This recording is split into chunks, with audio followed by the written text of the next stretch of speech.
Attention, culture consumers. Join me, the Queen of Queries, Sarah O'Connor, and my band of nerdy knights.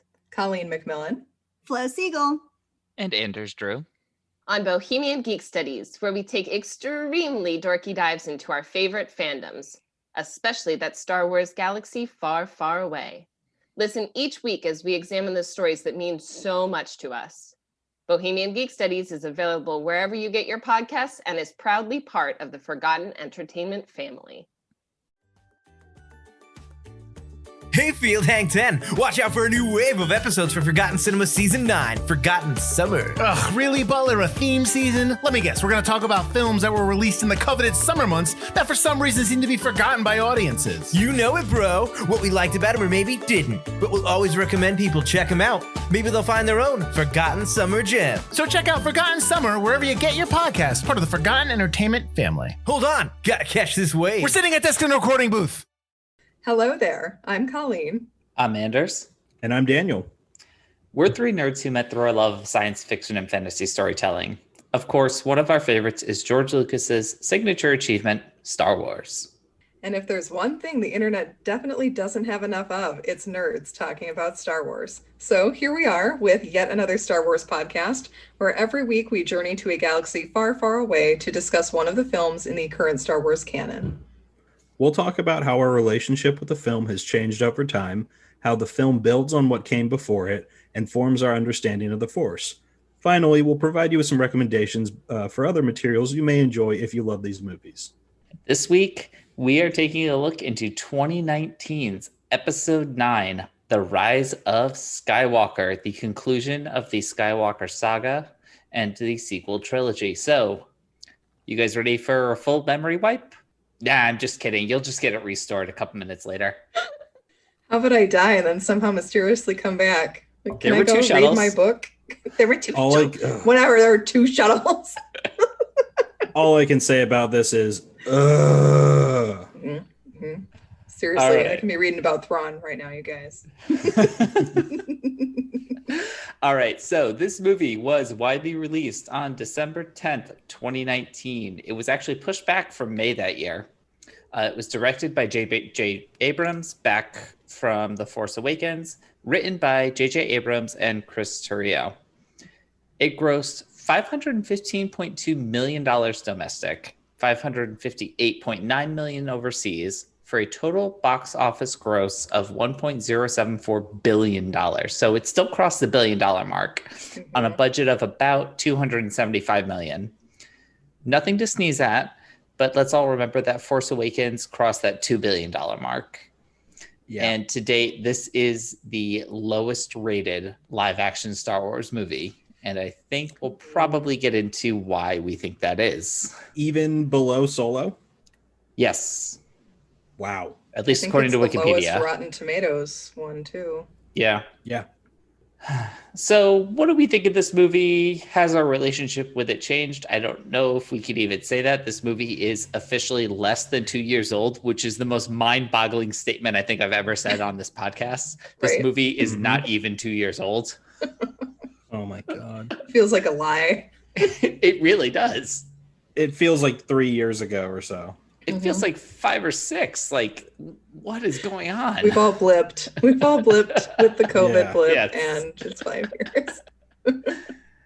But I'll say this. I remember the hype around this movie. I mean, everybody was ready for it. Whether or not you loved or hated Last Jedi, it was like, no, we are here for the conclusion of the Skywalker saga. And I saw this movie for the first time in the theater, and it comes up and it ends. And all I can think to myself is, that was fun, I guess. And it kind of hasn't really changed that much in my mind beyond that. Again, probably that it really has been not even 2 years, but I think this movie is riddled with problems. Like, there are so many things going on here that just don't make sense. But I think a lot of that, not necessarily a lot of those are from within the movie itself. A lot of them just stem from the lack of cohesion between the sequel trilogy, but I think we'll get into a lot of those a little bit later on. What about you guys? Yeah, okay. I really enjoyed the movie as a theater experience. I was super hyped. My friends were super hyped. I cried when Han Solo showed up, guys. I was a frickin' mess. Cried again when Leia died. It's just, yeah. I embraced the spectacle of it. I even saw it twice in theaters in December. And then I didn't watch it again until right now. I still like it because it's Star Wars, but there are so many issues in the movie. It should have been 2 movies, really, to get as much out of it as they seemed like they wanted to get. Mm-hmm. Like, more character work could have been done in movie 1, and then bombastic conclusion, movie 2. That I would have been fine with that. Just make it a quadrilogy. It's fine. Since this was supposed to be Leia's movie 2, I think it hurts to not see her for most of the movie. Mm-hmm. Like, we had Han Solo, Force Awakens. We had Luke, Last Jedi. This was supposed to be Keri's. And we miss you, Keri, so much in this movie. Yeah. Yeah, so I was hyped in the lead up to this movie. Like, I left Last Jedi feeling excited for the future. I was so excited to see how they were going to end this. And then that first trailer comes out, and it looks pretty exciting. And then you hear the Emperor's laugh at the end of the trailer. And I was like, okay, yeah, this is going to work. It's going to be fine. When I went and saw the movie the first time, I was really drunk at that midnight showing. Thank goodness that Uber was around, because Uber, we love you. Well, not Uber, we love you. I was drinking, but I was not drunk yet. Oh, I was drunk in that theater, and I felt so happy watching this movie. I thought it was amazing the first time I watched it, and like I got emotional too at several moments. And then like when I was thinking about it the next day, I was like, wait, I probably need to rewatch this. So I go and see it again, and I'm like, wait a second, I'm seeing all the holes here. And the more and more I thought about it, yeah, the more and more you think about it, you're like, what the fuck was this movie? Yeah. So like the very opening crawl, the dead speak, that's how we're going to do this. We're not even going to get Palpatine's message. It's going to be in a Fortnite event, a video game is how we're going to give our whole introduce the Emperor back into Star Wars. Just there's so many forgettable beats to this. I remember I was left the theater buzzing about this movie, and now every time I think about it, like it's more and more forgettable. There's certain chunks I remember, and then whole stretches of the movie that just fall flat. So you guys have seen, I've been pretty positive about most of the Star Wars movies, even if I don't think they're good. I can't wait to vent more. Don't worry, you'll get your chance. But before we get to that, let's get into some of our favorite things about this movie, starting with our favorite ships. And I'm going to start out. Those Sith Star Destroyers are pretty damn cool. Yes. I believe it's pronounced Zyston, something class destroyers from Exegol, each equipped with planet-killing lasers. Because sure, actually found out today with the release of Darth Vader 11, the comic, I saw some headlines on this, that Exegol apparently does have a giant Kyber mine, which is what they use to power all of those planet killers. Also, apparently Vader knew about Exegol and this whole thing. So, which he did have the Wayfinder, so maybe that does make a little sense, but still a little retcons about retcons. Maybe speak up. Yeah, right?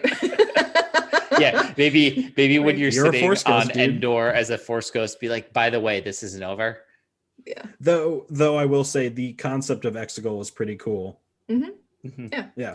I think that can be the statement of the movie. Yeah, the concept was cool, guys. But anyway, I was really into those desert speeders. Those things, they were kind of like these almost like sail ships. Yeah, they looked boats. like like boats going across there. The sequence itself, I was kind of hit or miss on, but the ships, those speeders, looked super cool. I mean, you guys know my affection for all things ships, so yeah, they're fun. I like them. They're at least something new and different looking. Right. And it looked like they belonged on that planet. Yes. Exactly. Which was helpful. Oh, Luke's X-Wing. Oh, Red nostalgia 5. bomb. It was fun to see that and to see Luke raise it as a ghost. Like, good job, Luke. Right? Great. Even with his like his hand wasn't like his Yeah. fingers weren't spread out. They were like chunked Yeah. together like Yoda's like mini hand was. Yep. I loved it. I love the fact that Luke, even though he thought he was in exile, sunk the X-Wing, but didn't destroy it.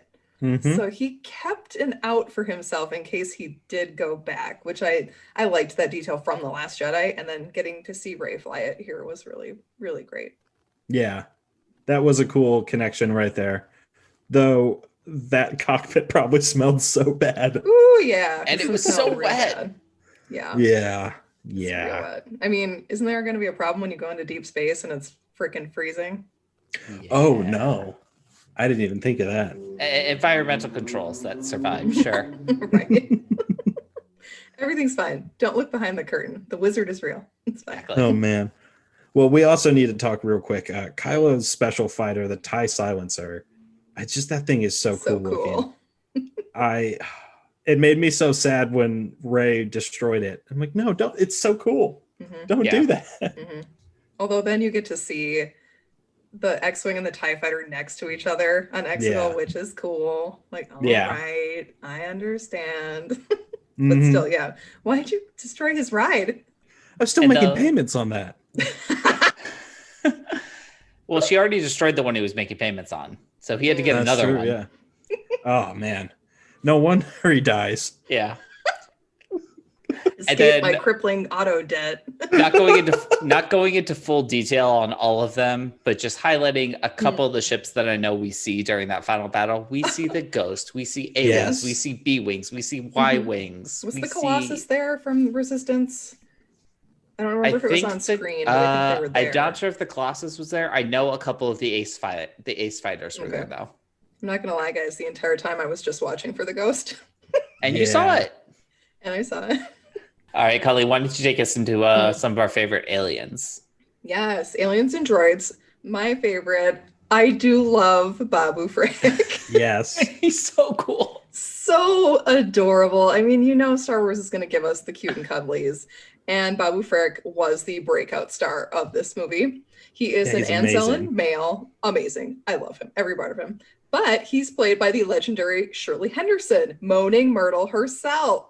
What? Love it. Yep. Yes. That's Mhm. awesome. Yep. She's in Star Wars and Harry Potter. This adorable droid smith is stationed on Kajimi, where he's helping Zori's spice running crew. And Poe obviously knows him as well. Now, this next one I have to do in our Queen of Queries, Sarah O'Connor's honor. She was supposed to be with us tonight, but unfortunately, she just couldn't make it. The Defender of Droids. Guys, we get D-O. And D-O is just one of the most adorable little droids ever. Precious. He's instantly just like, friend? No, thank Friend? you. Yeah. He's so polite. He's so polite. Yeah. No, thank you. No, Yeah, thank you. Like, instead of he's saying, amazing. don't fucking touch me, he says, no, thank you. And Rey's respectful of that. She's like, oh, okay, Yeah. he must have been abused. I'm going to take this easy. And then he Yeah. makes friends. And of course, because this is Star Wars, the droid's got the intel. The droid knows Mhm. everything you need to know. Yep. And they always come through and end up saving the day. Mhm. Hey, that Sith douchebag was trying to take me through space. I'll tell you where to go. Exactly. Uh, Readily. You're my friends now. Yeah, So and yeah, he even misses like- his Yeah, Dio. friends. Exactly, he does. And 3PO and R2 and R2 PB gets shafted got in this a movie. little bit of time here, Yeah. but yeah, they don't get a ton. And 3PO's entire situation, I have a feeling we're going to talk about that later Yeah. in Unbearables. So I'll move on to the next one. This is the Vexus. Gotta love a snake monster, you guys. But he's not trying to kill anybody. It's great. Does he This have a guy name? is- Vexus is what he's called. Well, that's his species, is the Vexus. Great name for a snake. He's very vexing, you guys. This guy is native to the desert planet Pasana, and he just like chills, hangs out underground. The creature was a practical effect, so it could interact realistically with the actors in the set. Wow, what a concept. I know. It's Mhm. like It's like, the prequels never happened. Oh, the prequels. The prequels did have props and sets, you guys, but for a lot of it, No, they it was didn't. CG. I mean, they had some for like, I mean, wide shots. They had They had green mats and green like things to throw at people. It's only a model. Shh. It was a digital model. Digital models, yes.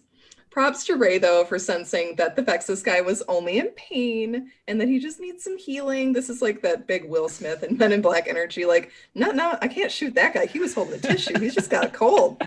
Like, no, we can't just shoot the snake and pose like, I'm going to shoot the snake. Like, leave the snake be.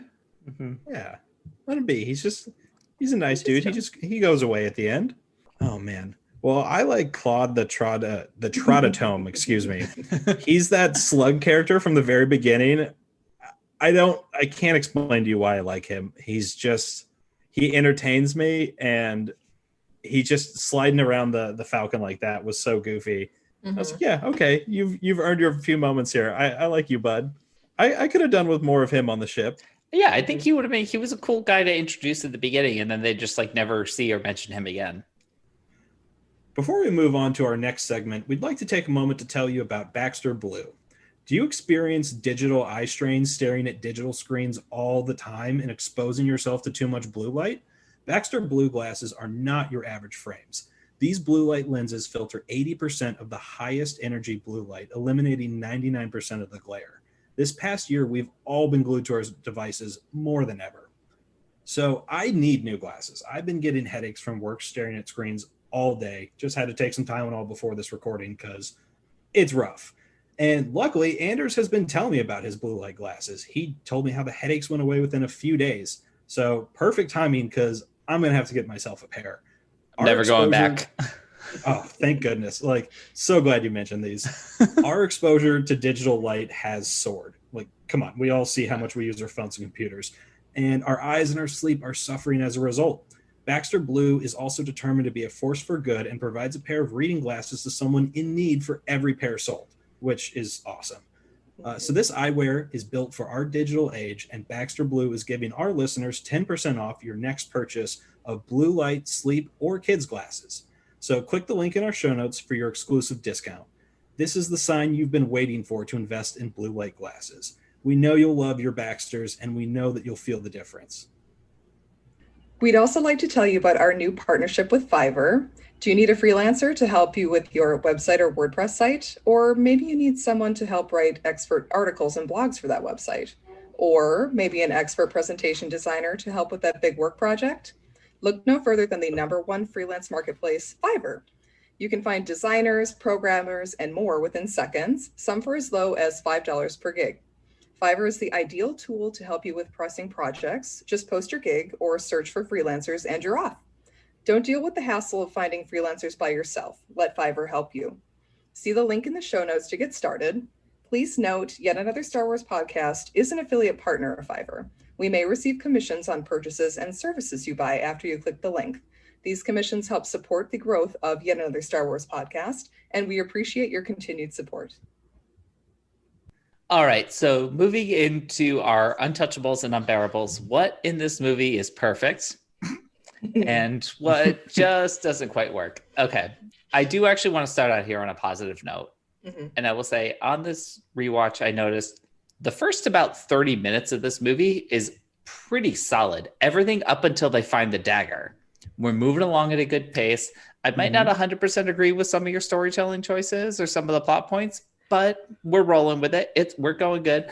Then they find the dagger and everything just goes off the rails and no idea. Yeah. We're meandering around. We're going on random side quests. Yes, Flo, I can recognize a side quest when I see one. So many in this movie. So many weird revelations that don't make sense. Okay, fine. Then we get to the end, and I will say I love that last aerial battle where all those ships turn up. It is really, really great to see. And I will say this, I will defend it as not a rehash of the Endgame final battle, which was just earlier that year. That was in like the spring. I think that was in April Endgame came out. Mm-hmm. And then this was December.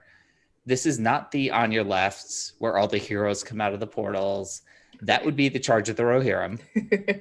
Yes. This is the moment that I wanted in the final Harry Potter movie that we didn't get, where all the villagers in Hogsmeade, Charlie Weasley and Slughorn at the front come over the edge, and they've just got the ordinary people who have decided to get up and fight. And then Creature comes out with the house elves and starts kicking major ass. And we didn't get that moment. So we finally get it here where it is the ordinary people and it's cheesy. And the fact that Lando managed to rally this many people in such a short span of time is absolutely ludicrous. But you know what? I don't care. I believe in Lando, though. I totally believe in Lando's power of persuasion. Yes.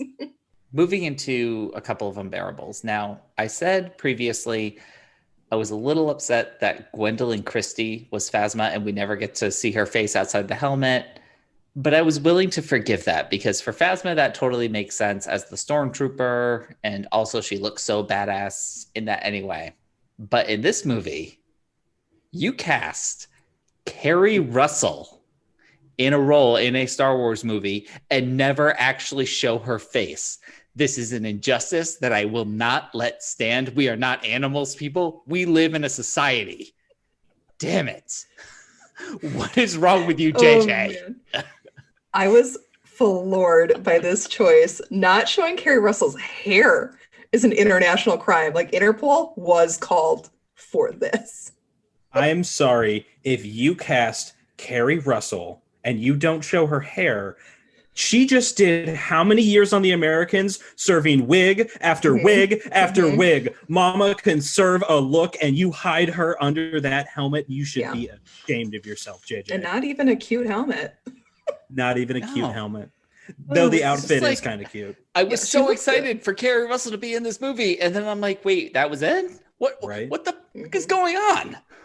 All right, this next one is very, very small, but it has bothered me ever since I saw this movie for the first time. The line, somehow Palpatine returned. The word returned there just like sounds so weird to me. Like if Poe had said somehow Palpatine's back or Palpatine's come back, I feel like I would have bought into the storyline so much more. But the fact that he uses the word returned, which I'm pretty sure no one ever uses in real conversation, makes me... I have returned. Yes, I have returned. No, you haven't. You came back. Then on to the very, very end of the film. Like I said, I like the final battle. But then we get to the very end. And Leia... As far as the films are concerned, I'm not sure what ultimate material there is out there in other things, has only been on Tatooine once. And that was when she was being held as Jabba the Hutt's sex slave. Why are you burying her lightsaber there? Why? Luke wasn't exactly fond of the place either, so why are we burying the other one? But why is that the final resting place of these two? Like, I just don't get it. I feel so horrible that my first thought was, I mean, I don't know, bury hers on Alderaan. And then I was like, right. Shoot. Right. That is true. And then she also spent a lot of time on Hosnian Prime. And unfortunately, that's not there anymore either. Maybe this was the only option. Could have come up with a better place. Next up, Finn identifies Endor. When they first say that they have to go to Endor, he says, oh, the place where the last war ended. Rey grew up on Jakku, where the last war ended. That's where you met her. You flew through the wreckage of a Star Destroyer with her. You were a stormtrooper. You know about the end of the Empire. That is not where the war ended. Where was anyone to tell them that this breaks canon that has already been established? That you helped establish. JJ established this with putting Rey on Jakku. I can see, like none of the main trio would say this because they would all know that that's erroneous.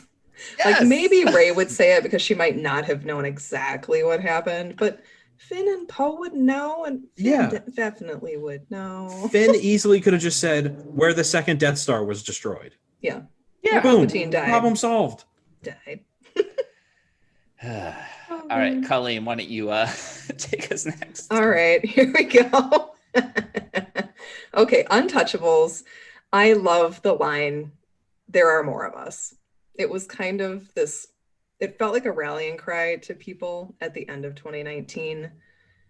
And it was just wonderful to see. And in this kind of movie, it's very clear cut, like who the bad guy is and who the good guy is. So I'm sure everybody who saw this movie took this line to be themselves, and that the people that they are with are the good guys. There are more of us. We will win, blah, blah, blah. But in this instance, it's like, yes, good can triumph over evil, even if evil keeps coming back for more and coming back for more. There's always going to be more good people. Right. Yeah.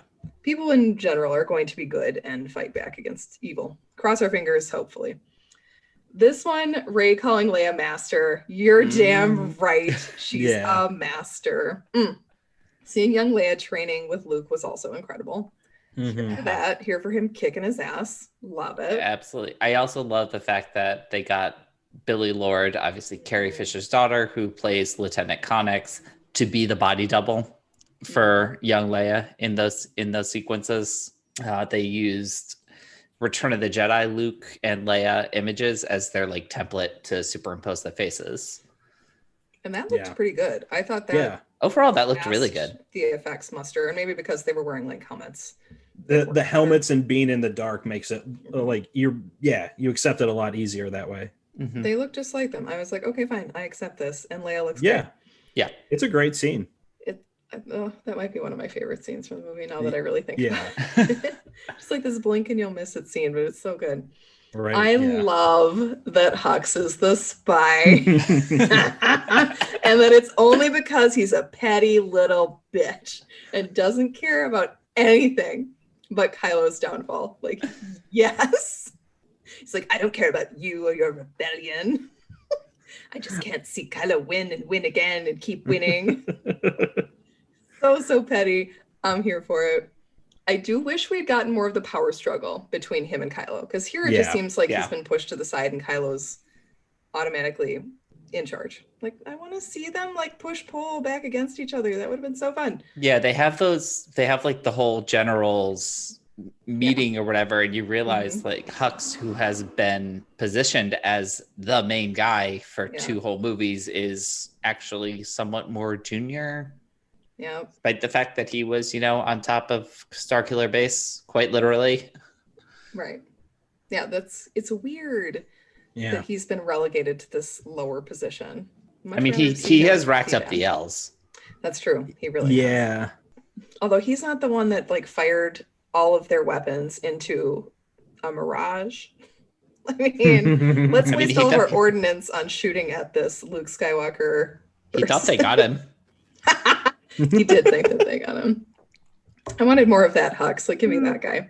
I did like the Pisana Festival. It was a cool addition to the galaxy. Great to show there are other cultures out there and how open and accepting the people were. Like, that woman just came up to Rey and gave her the beads and was like, welcome to Space Mardi Gras. What's your name? Like, this is fantastic. And then her interaction with the little kid was really sweet too. Yes. Really, really sweet. Could have used a little bit more of that as well. Right.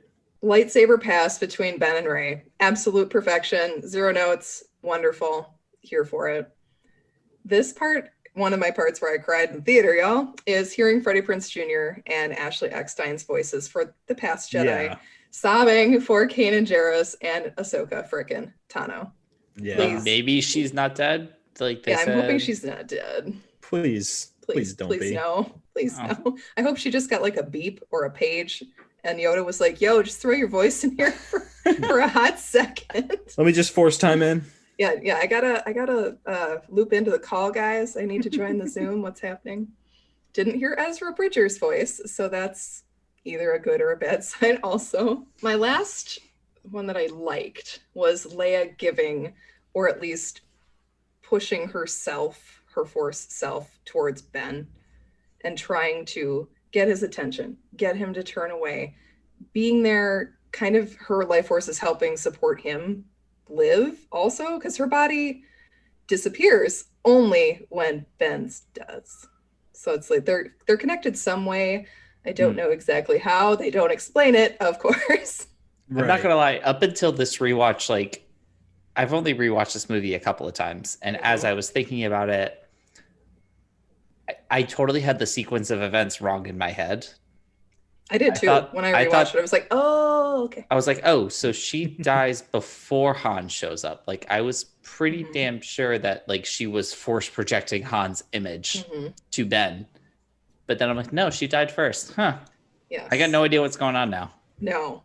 All I can think is that she injected some of her spirit into him and was keeping him up and going and alive until he gave all of his life force and his borrowed mother's life force to Rey. Like, he gave everything to Rey. Like I said, he lives for like 5 minutes. No.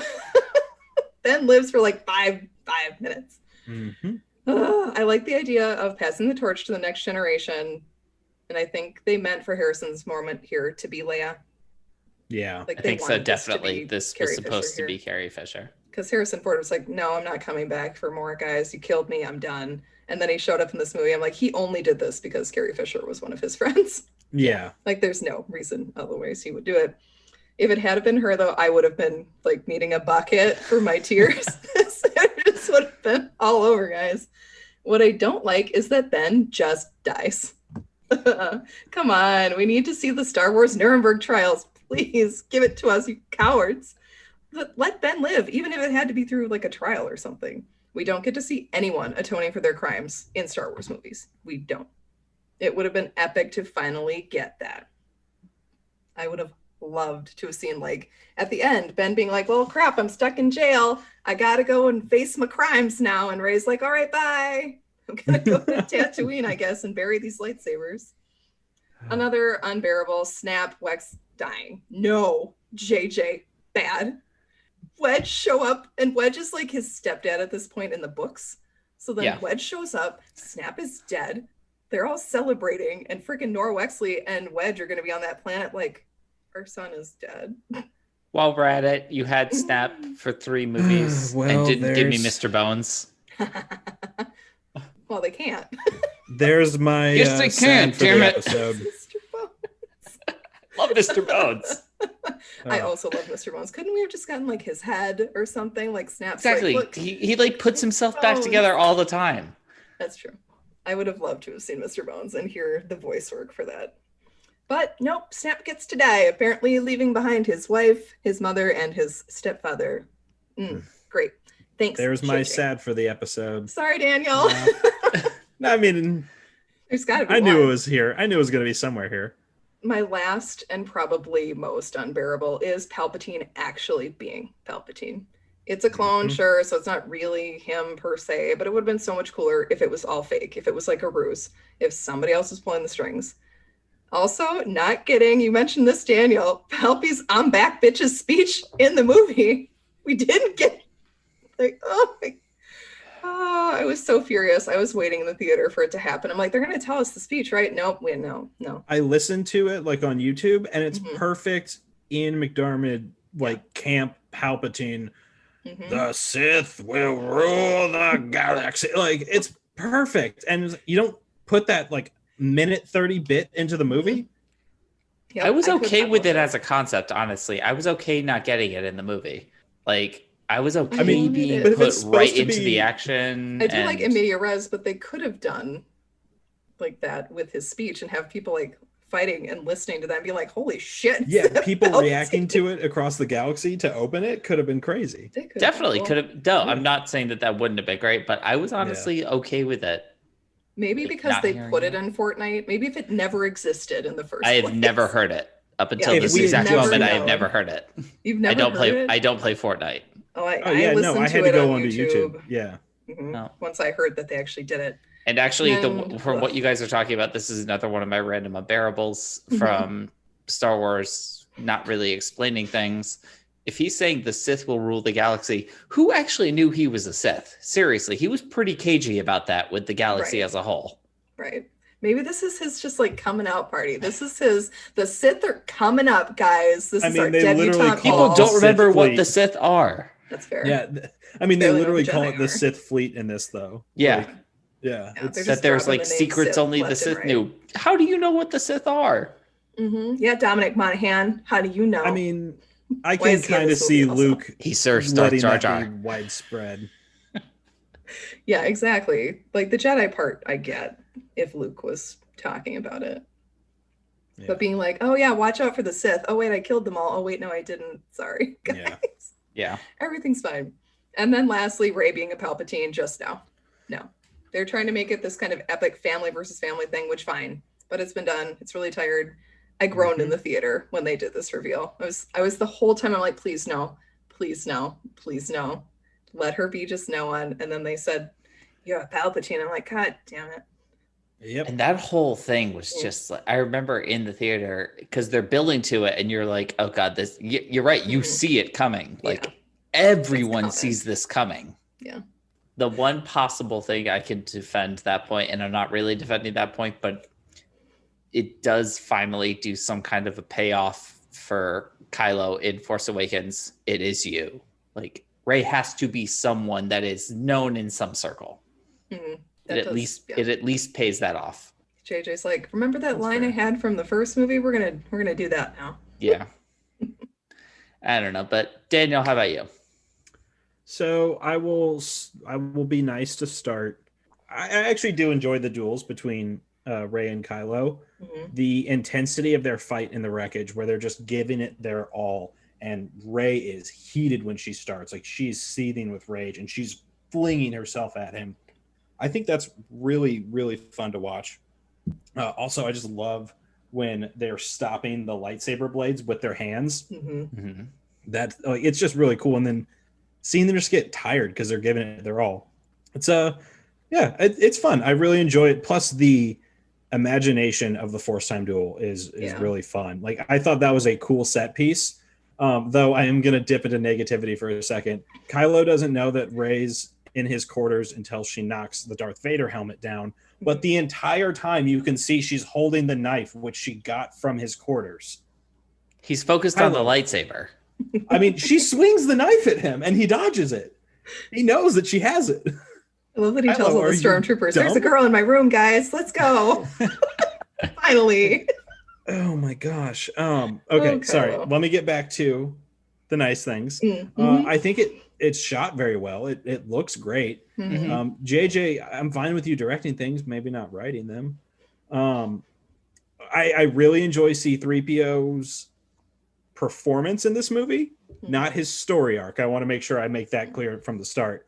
His quips and his jokes in this are spot on. Like I really enjoy C-3PO as a humor bit in this movie, though I don't like how they play his mind wipe for humor. No. That bothers me a lot. His whole thing during the when they show up at the Festival of the Ancestors and they slowly turn and look at him and then he turns around like, is anyone else here? What? Yeah. He's great in this. So I enjoy C-3PO.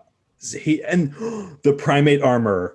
The primate armor who fixes Kylo's mask. Why is he only in one scene? How dare you? I want more apes in sci-fi. I don't understand why this is something I want so bad, but give me primates in space. Like I want that. And then they didn't show him ever again. Just rude, JJ. Babu Frick, amazing. Mm-hmm. And then Allegiant General Pride. I'm so glad they brought Richard E. Grant in. He is that perfect old school Imperial. As much as I don't care for the Palpatine stuff, I'll serve you now as I served you in the old wars and stuff like that. It's like, okay, damn, you're a hardcore guy. You've been about this for a while. I liked seeing that, and he reminded me of Captain Kennedy from the last movie. That kind of old school Imperial. I wanted a bit of this in there. So Richard E. Grant, whenever he's on screen, I'm like, okay, great casting, especially following up from his turn as a villain in Logan, the X-Men movie. Yeah, give us more of him, please. I love when he he's just a shoots delight. hugs. Yes. Yes. Found When the he's spy. like, tell them we found the spy. Perfect. Like, give me more of that. He's perfect. And so there's some fun moments, like you said. The space battles are enjoyable. Not perhaps the ground battles that's happening at the same time. But yeah, okay. I thought that was pretty good. I liked the concept of doing a ground assault on the Star Destroyer. That was a little bit innovative. It was cool. I like that. I'm Okay. talking Oh, about, you're talking about the okay. I'm talking about anything to do with Palpatine. Okay. Or frickin' Kylo being mysteriously on Mustafar, even though they didn't tell us that's where he was. I mean, just exposition. Give us a little bit of exposition. Don't be heavy-handed, but give us something. I didn't know Mustafar had trees. Right? So apparently, Mustafar has, like, ever since the fall of the Emperor, it started to be like growing back a little bit. Like the planet's fixing itself a bit, and Not then anymore. Kylo slaughters the people that are tending the planet. So before I go just on to like full on hating on this movie, I do want to talk about Leia, and I want to see you guys' opinions on this. It really doesn't work for me in this movie having her there. I think it's because we knew that Keri didn't really record those scenes for this movie. It was just recycled bits from Force Awakens and Last Jedi. You can kind of see where they stitch things together, and it just makes me uncomfortable because you know that it's not really that it is her, but it's not in a way, and it's just it doesn't feel right. And I know that you couldn't just kill Leia off screen and be like, oh, sorry, we got to deal with it. Because that's just, you can't do that to Leia Organa. Like, that you can't do that to such a beloved character. So I don't really know what you were supposed to do with her. But I have a hard time with the Leia scenes in this movie because I think about Keri too much in them. Though her sacrifice scene every time, I'll never fail to tear up at that though, because I love the sentiment behind it that like she will constantly just something about a mother's love like that's really touching. And then just also seeing her go on screen is emotional to watch. So yeah, I completely agree with you. You can tell because she's saying like one word lines and everyone's kind of talking around her, and that feels really choppy. I will give them credit. Visually, it works. Like, yes, she does appear like she's right there. Yeah. And that works. It's choppy, but I think I still come down on the decision. I like the decision they made because I wouldn't want them to create new footage trying to just like straight up CG her. I don't think that would have worked. Yeah, I wouldn't have wanted only that. Other possible thing that could have worked, and I mean, I know this sounds a bit rich considering how much we're criticizing the story here, but I don't know what it would have done to the story of the whole movie if you open on Leia's funeral, if that's the movie opener and it's this big grand send off for Leia. She succumbed to her injuries from Last Jedi and now she's gone. That's the only thing that might work, but I don't know what it would do to the rest of the movie. Right. Yeah, or if like the movie opened on like some grand sacrifice by Leia. I mean, either way, that just would have been rough for the fans. Exactly. So I think I would feel so cheated. Like, even though intellectually I know Carrie Fisher has been gone since before Last Jedi premiered, I would feel so cheated if she died off screen. Same. Yeah, I would have been it would really. There was no really great answer here. I think they landed on the best possible one. Yeah, for what they could do, they did. And it was still good to see her. I would have been devastated if she had died off screen. I would have been, she's my favorite character, so I would have been pissed, first of all. Even though in the back of your head, like you said, you know she's gone. She can't film the scenes. There's almost no way to get around it, which is too bad also for Rose Tico's plot because she's supposed to be with Leia. So then we also get another female character whose arc gets sacrificed. It's very infuriating. But her moment where she dies is incredible. Yeah, very affecting. We love you, Keri. All right. On that note, I need to be mean to this movie. Daniel's turned around. Buckle in, folks. Okay. Like we're really bringing Palpy back. Really, there is zero setup to this.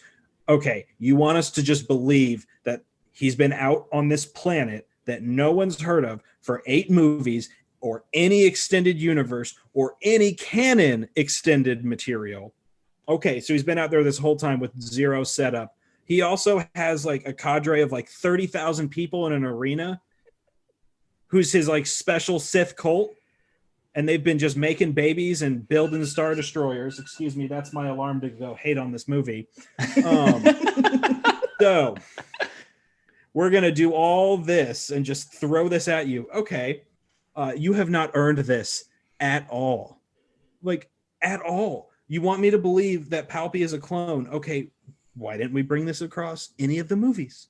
Okay, you just say, oh, here's Snoke in a vat. We're not even really going to mention him. Just, oh, I've been his voice. What are we doing? Talk about something. Like, you just say, oh no, he's come back. Dark secrets only the Sith know. Give us something we want to know. It's just, it makes no sense to me.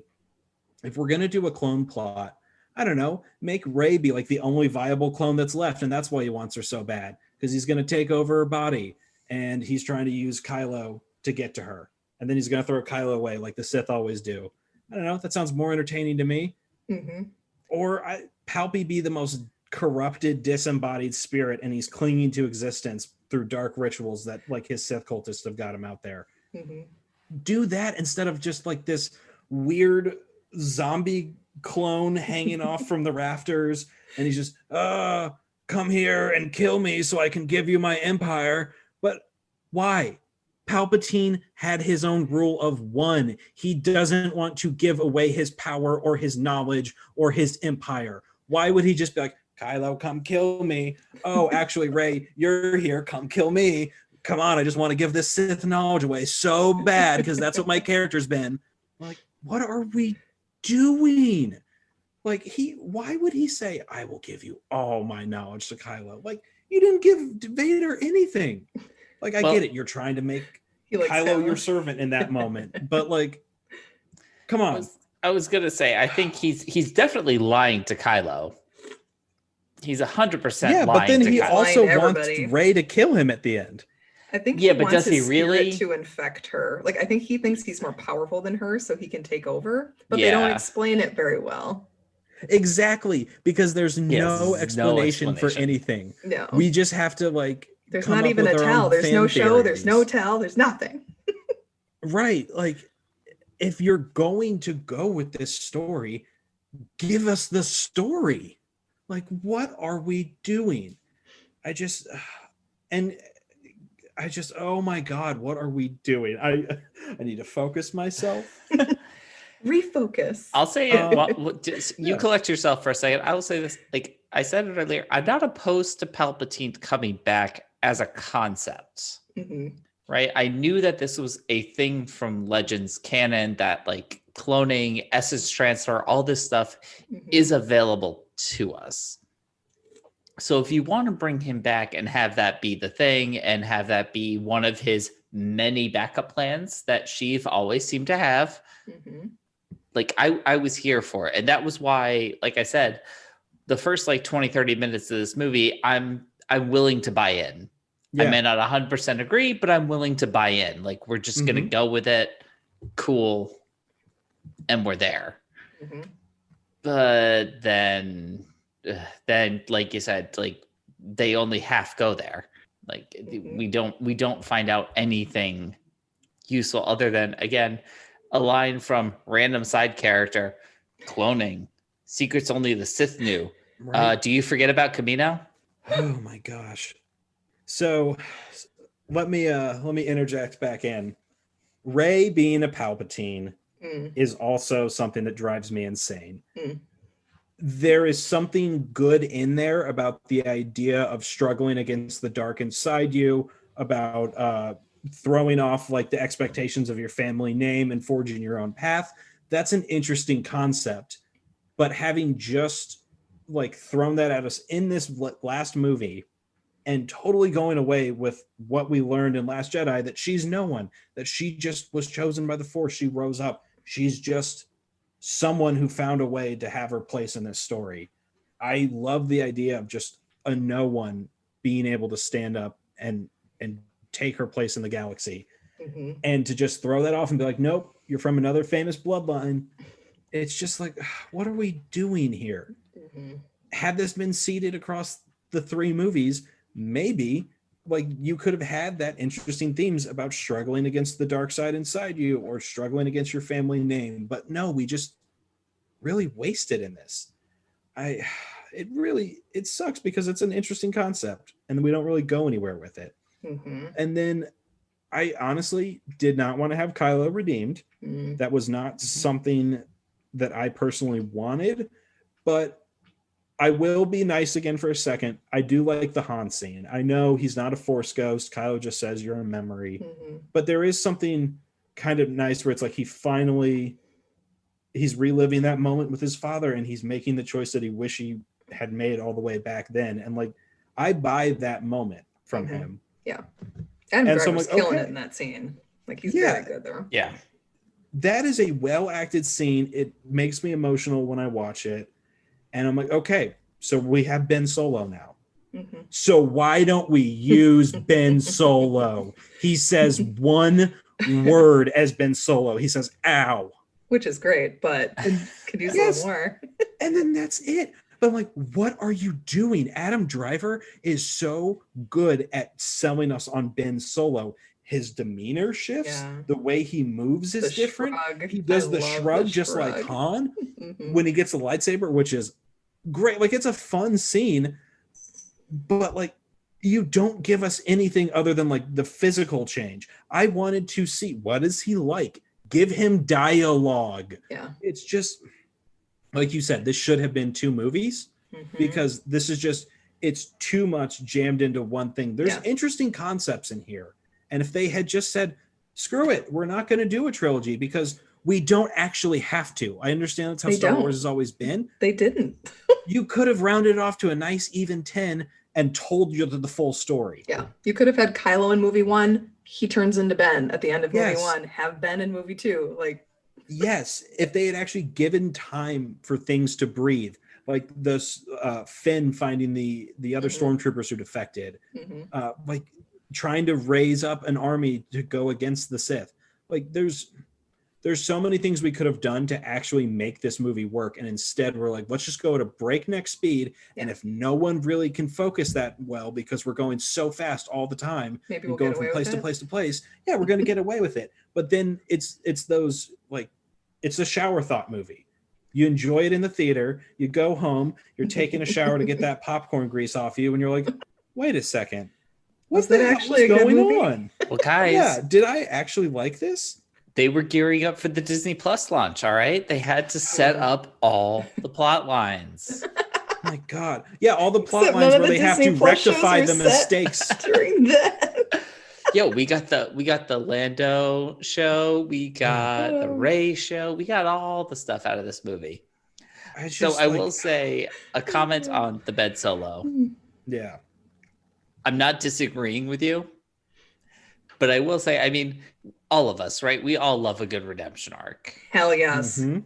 Give It's them to gotta me be good. now. Yeah. it And has we've to be also talked earned. about the Yeah. concepts. We've talked about on this show the concept of sacrifice.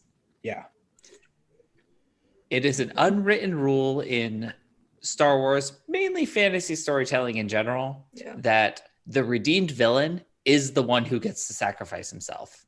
Because as soon as you cross that line of like actual genocide, like destroying a planet, destroying a system of planets, while you can be redeemed, we're not actually willing to forgive you. So you do have to die in the end.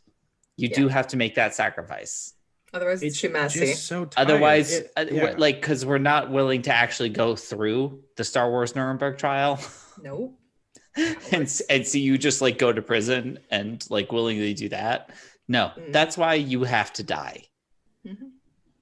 I mean, either have him be imprisoned at the end of this movie and he's willing to face like his own crimes, or have him slink away to go be like an anti-hero on the edge of the galaxy. Like, don't just take this incredibly charismatic character who could have been in more books, Mhm. TV shows, animated or live action, like, and you just kill him off with his only bit of dialogue being, ow. It's just absurd. Like I want a villain to face consequences. Yes. Or I want that. Like, I don't know, make him go down a Winter Soldier route where he's like, oh, I need to atone for the things I've done. But the Winter Soldier, while he has murdered a great deal of people, I will say, has not Did committed not genocide. willingly. He did not commit genocide. No genocide, and he was under mind control. Yeah, exactly. Yeah, it's just that felt like such a waste. Also, I'm sorry, Reylo shippers. I hate this shit. I hate this. I don't so mind much. it. I like Ben Solo and Rey. Kylo and Rey is toxic and awful. The kiss, they didn't need to do the kiss. I'm neither here nor there on it. They didn't need to do the kiss. They could have just had that emotional moment where it's like we've finally forgiven each other, and like we've overcome this together. Like, look at how far we've come. Like, I gave my life for you, and that if they had left it at that, I would not have been so mad. But the kiss just feels so off to me because I understand he's Ben Solo now. He's not Kylo Ren. He's still a guy who like was a mass murderer and who you actively hated so much because you saw him murder Han Solo. You saw him like terrorize the galaxy. He abused you by like torturing you. It's just I don't like those kind of relations. Like it feels kind of like they're forgiving abuse too easily. I don't care for it. I understand there's some people that really like their pairing and their ship, but I don't know. The kiss felt too far. I'm not a Reylo fan. No, not at all. I'm adamantly against it. And especially, God, I don't think we've talked about That's why I don't this ship yet. Zuko and Katara. What? Oh, I love Zuko and Katara. No, Zuko and Katara. I will No, be here for. I'm a Zutara stan. Look, I will love stand Zuko. here all here day. for it. I love Zuko, and he gets redeemed, and he gets his moment to like. He finally becomes an honorable man again, but he still terrorized the Southern Water Tribe and the gang for a whole season. I'm sorry, but like, there's too much bad blood and anger and trauma that Katara has related to the Fire Nation for me to feel okay with that. I can only see them getting together later in life. I'm definitely not an end of the series they should be together person. It's like in their 30s. Yeah, no, Aang and Katara totally end game. Zuko and Katara are just like we got drunk one night and some weird shit happened, and we're not going to regret it. They get together after their spouses die. Yeah, after Aang passes away, they get together in their old age, and they're like, you know what? Let's give it a shot. We got some spice. We got some sizzle here. Poor Tenzin's like, you're dating who? Mom? What? There's been time for people to heal. Yes. But you know what? If we're going to talk about romantic stuff in Rise of Skywalker, one of the worst decisions that they made is the freaking Finn being like, Rey, I never told you, and totally set up to be this romantic reveal that we all kind of saw was coming, but didn't really want to happen. But man, it could have happened and it would have been okay. And then JJ is like, oh no, he was going to tell her that he's force sensitive. And we're like, no. Rey would have felt that, you idiot. Right. I'm down with Rey. I'm down with Finn being force sensitive. Totally down with that as a concept. Yes, totally pays off in the Lego Star Wars Holiday Special. Awesome special. Check it out on Disney Plus. But why are we making it this coy? Like, ooh, I have something to tell you, but I can't tell you around Poe. And why couldn't he tell Poe? Poe is his best friend and should be lover. Poe was his boyfriend. He would Ben and Poe Poe have everything. such good chemistry. Yes. They're back and forth in this. General. Yes. They have such good moments together. Just kiss. This movie. Okay. Hold on. While we're talking romantic stuff, I need to rant about the representation, big air quotes for the listeners, that we get in this, where it's like, we get our first gay kiss in Star Wars because we had a lesbian kiss. Yeah, from a side character whose name I don't know. I'm sorry. I love her though. With her nice little haircut. What is her name? The assistant. Oh, Leia's like second in command. Yes, she's so She's sweet. in my Women of Star Wars book, and I cannot remember her name. Yeah, she's See, so that's sweet. the problem. I love her. You can't remember her name. Right? And she gets a kiss off to the very side in the very back of the shot. And they're like, oh, representation. Get out of my face. That is the most insulting. Like, how dare you, after you so blatantly queer bait us with the actions of Finn and Poe in the last two movies, and now you're like, well, no, here's Zori Bliss. You got to make sure that that Poe is straight. We all got to know Poe likes women.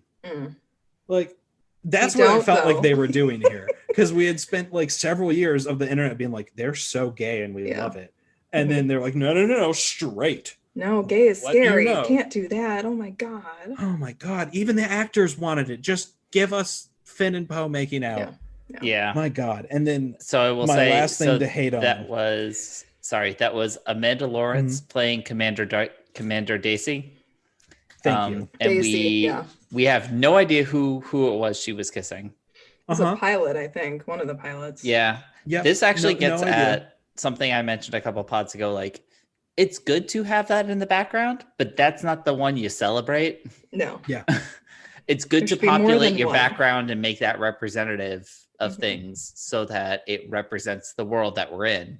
Like, that's a good step. Yeah. But that's not the one thing you celebrate.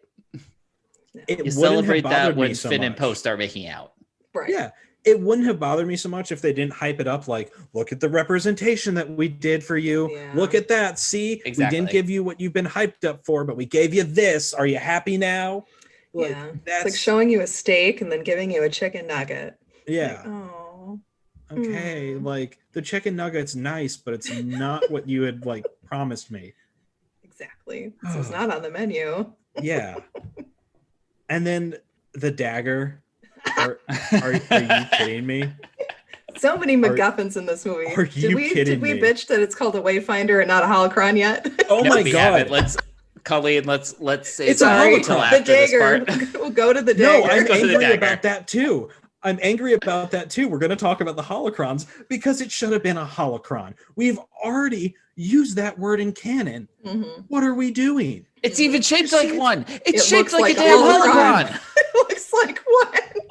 Just say the holocron is going to lead the way, because what do holocrons do? They hold knowledge. Why is it so hard to believe that a holocron could be a map? Just call it a holocron. Lean into your own storytelling. Lean into your own mythos. No, we need to make something new, Daniel. My God. Like, invent something new from nowhere, just like Exegol. Yeah, just like Exegol. We can't use Korriban or Mortis or these other places that we've already introduced. This is the type of thing. We have to believe. Take off my glasses and throw them. This is the type of thing that Colleen and I will text each other whenever we're frustrated about anything. Yeah. We'll just be like, fucking Wayfinder. God damn Wayfinder. Man. The dagger, though. Yeah, back to the dagger. The Wayfinder annoys me that it's called that, because it's just you're ignoring the canon. But at least it works like things we understand. This dagger makes no sense. No. You're telling me that 30 years ago or 20 years ago or whatever, this dude Ochi was like, oh, I've got this knife that's a map. If you stand at the right place at the edge of this Death Star ruins. You're telling me that the Death Star ruins sitting in an ocean aren't going to shift? Like, and that Rey can stand at the exact right spot. Yes. Yeah. And One-Eye Willie, that's shit, man. And let me just line it up. And that's where it is. That's where the treasure is. How was the dagger made? Someone had to go scout out the wreckage of it and be like, that's where it is. Why doesn't builder made the knife? Right? Why isn't there just like a data pad or something that says, yo, this is where the Wayfinder is? Why do we have to do this absurd knife? Like, if you're gonna MacGuffin it, why does it have to be the stupidest thing? Right. D-O could have had it, and Chewie could have had D-O in his bag. Like, that's not hard. It's so dumb. D-O is not a freaking prize chihuahua, okay? He does not get carried in a purse. I mean, that would be adorable, and I'd love to watch it. If Chewie was like, can I pick you up? And he's like, yes. So, okay, I thought of something else that really bothers me. When they're going to search for the knife, we finally see, the Knights of Ren. What are they doing? Nothing. Standing aggressively on a cliff. All right, now we're on Kijimi. What are the Knights of Ren doing? Nothing. Walking aggressively through the streets. We're on a Star Destroyer. What are the Knights of Ren doing? Walking Nothing. aggressively through the halls. That's it. They just ride around from planet to planet, just polluting with their stupid little spacecraft that check your engines, boys. Oh, and then, okay, sure, they get a fight with Kylo at the end. They all just jump him, and then he's like, oh, wait, here's a lightsaber. I'm going to murder you all right away. Mm-hmm. Was I supposed to care about the Knights of Ren? Was I supposed to find them intimidating? I mean, sure, they can strike a pose. Good for you. Like, get it for the camera. But, like, what are you actually doing? What are you serving? You're serving me dark side realness, but it's really dark side fakeness. I need you to get out of my face, Knights of Ren. I don't have time for you. You're not the Praetorian Guards who were actually cool and did something. Yeah. Stop trying to make the Knights of Ren happen. Stop trying to make them happen. And then Pisana, you even more pissed me off. So we have Rey dealing with her dark side throughout this whole movie. Like she feels that there's something there. Kylo at the beginning is using the dark side through Vader's helmet to like manipulate Rey while she's training.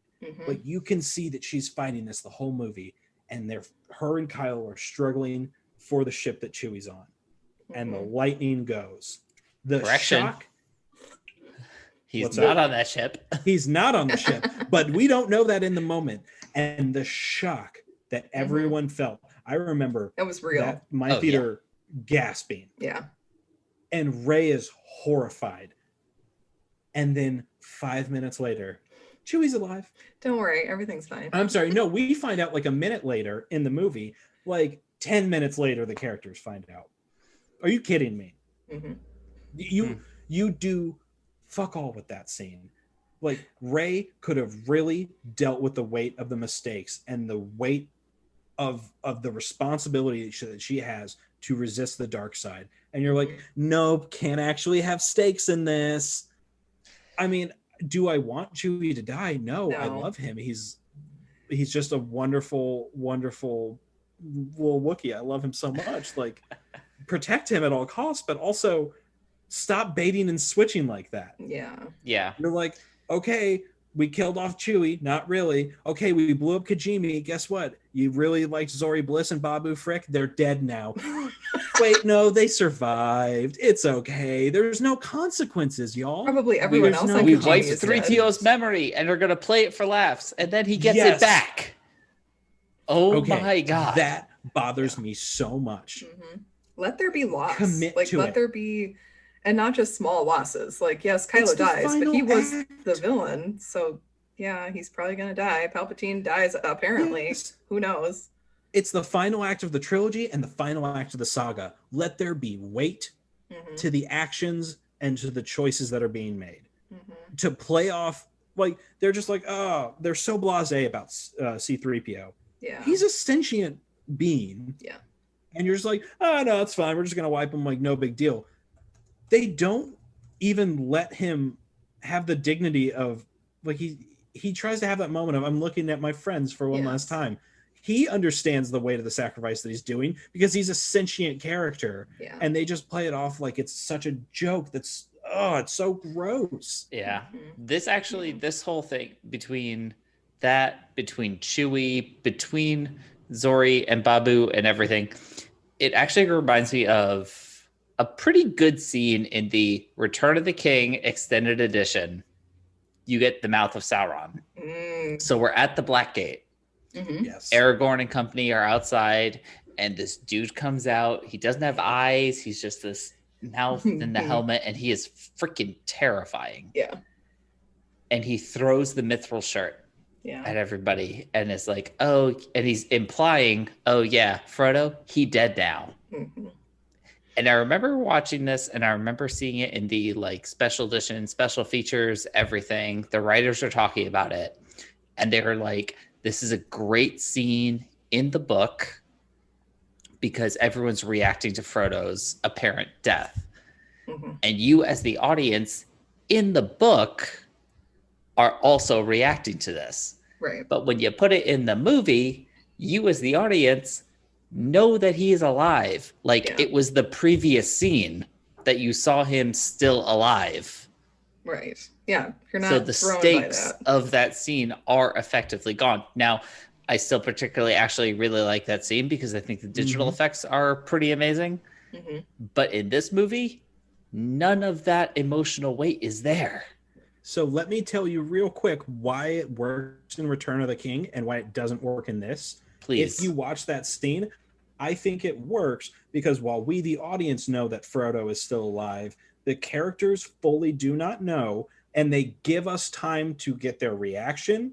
And then we see, even though they think their last hope is dead, they are still willing to fight and go on. So that lets them see like what happens, and they make the choice in that moment. And I think that is the emotionally resonant thing for me. It's like they're still willing to fight to the last, even though that they have no hope left. They're still willing to do that. And then, like, so you get a powerful emotional moment from this. In this, they don't really explore it. You have a moment of Rey sulking, and then they move on to make fun of C-3PO getting his mind wiped. They don't let Rey dwell on it. If Rey had a long, serious conversation with someone where she really talks about what she's been going through with the dark side, where they flesh it out and like let that moment breathe and don't spoil us and let us know that Chewie's alive, it would have been a much more emotionally resonant. Like, imagine we didn't know Chewie's alive. Rey really has to talk to Finn in that moment about what she just went through and what she's feeling. And then when the Star Destroyer gets there and they open the door, she feels him. Yeah. That's already a lot more powerful. Just and that's when Finn could have told her that he's force sensitive. Yes. They could have had a reveal They could have had that moment there, but no, I can't tell the only Jedi that I'm force sensitive. And then, okay, one last thing, and then I swear my hate train's done. I love a hate train. You go as long as you need to go, man. This is fun. So at the end of Last Jedi, Luke tells Kylo, "I'll see you around, kid." He never sees him again. What are we doing? That Luke, we know of. That we know of. On but screen, all we know of in that moment is what we see on screen. So show us, why is Luke not showing up to Kylo to mess with him? Why is Luke not showing up to Rey? I think Luke is so underutilized in this. Yeah. Especially when they knew they couldn't have Keri. Right. Like, you knew you couldn't have Keri. You knew Harrison Ford was like, I'm only going to show up for the bare minimum of what I have to because I love Carrie Fisher. Like, and that's it. Like, so I don't know, maybe use your asset. It's already baked into the lore that Force Ghosts are real. So have him show up, have him impact the story. Right. It makes no sense to me that after he has this revelation at the end of Last Jedi, that he still has power and agency and that he has the will to go help his friends and fight against the darkness. That he's just like, no, I'm going to sit back and just chill in Force Ghost heaven until I need to give Rey a pep talk. Yeah. It's like, oh, hey, sorry, you're looking down. Here's an extra lightsaber. Here's a fun story about me and Leia. Deuce's kid, go fight this fight. Peace. I'm out. Like, I don't know. Maybe have him around to like talk about the Jedi text with her. Like, just come on. He never read them.